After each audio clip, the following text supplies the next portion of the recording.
Can the Euro omelette be unscrambled? That's the question posed by Breaking Views editor Hugo Dixon in his latest column. He joins me now. Good to have you back, Hugo. Spanish yields at 6% and above. There is a renewed urgency. Can we unscramble this? What we're talking about here is, can you actually break the euro into its previous component national currencies without there being egg on everyone's face, basically? Yeah. And I'm afraid, basically, the answer is no. Right. Locked in prison with no exit is the way you put it. Yeah, basically. However, this Wolfson Prize, Yeah. David Wolfson, this UK businessman who put out this £250,000 prize, and has got some ideas that have come in. There is actually one ingenious idea. And just before you come on to that, our viewers in the US will know this because of the little kid and his pizza idea.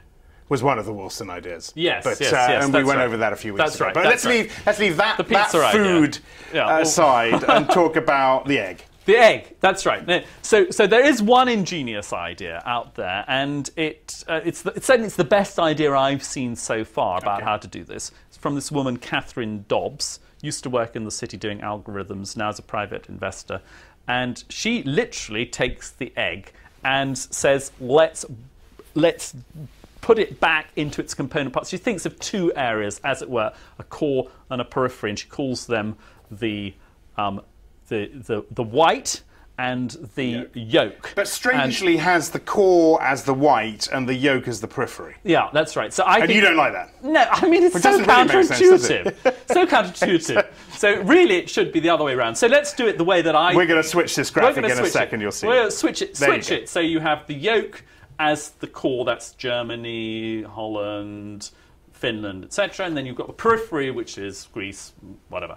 And anyway, so her idea, what makes it different from other ideas about breaking up the euro, is that every euro is split into a fixed proportion of yolk and white, wherever it is. Yep. So rather than the Greeks just getting left with the drachma, if you're a Greek depositor and you've got your money in a Greek bank, and rather than just ending up with drachmas, you actually end up with a basket of yolk and white. Similarly, if you're in Germany, you end up with a basket of yolk and white. And the beauty of that scheme is that it means that as a bank depositor, you no longer have an incentive to run as soon as you get an inkling that there's going to be your national currency coming back. So on paper this works, and you make this point, politically, it might be problematic. Psychologically, it might be problematic. If the periphery, as represented by the white, in your interpretation, why would Germans want some egg white if they can just have the yolk? Well, that's right. That's the real. The economic argument is that they've now got a euro. They're going to go back to their strong currency, the yolk, and so they're going to get a benefit. And part of the cost of getting from here to there is they have to take a bit of white in the process. That's part of. And so however, if you're sitting in Germany and you're reading Bild, for example, the tabloid, I mean, you could just see what sort of mayhem that they're going to create about this. Well, I mean, let's take this metaphor a little further. Of course, the yolk is the unhealthy cholesterol and fat part of the egg as well. But as you say, it's the delicious part. It is the delicious part. And the white is, of course, if you're an American, you're having egg white omelets. You would say that's the healthy thing to have. But most of us, when we get, I mean, I had my poached eggs this morning. The idea of just ending up with a bit of white and no. All right. Is she going to win? Catherine Dobbs? Is she going to win? What is it? 250,000?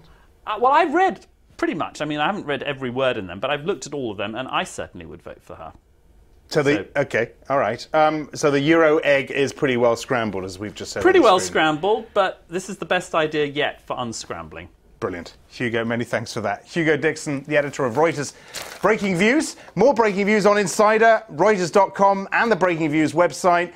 Today, assistant editor Chris Hughes on why a freer yuan sends the right message. That's available on demand right now. I'm Axel Threlfall. This is Reuters.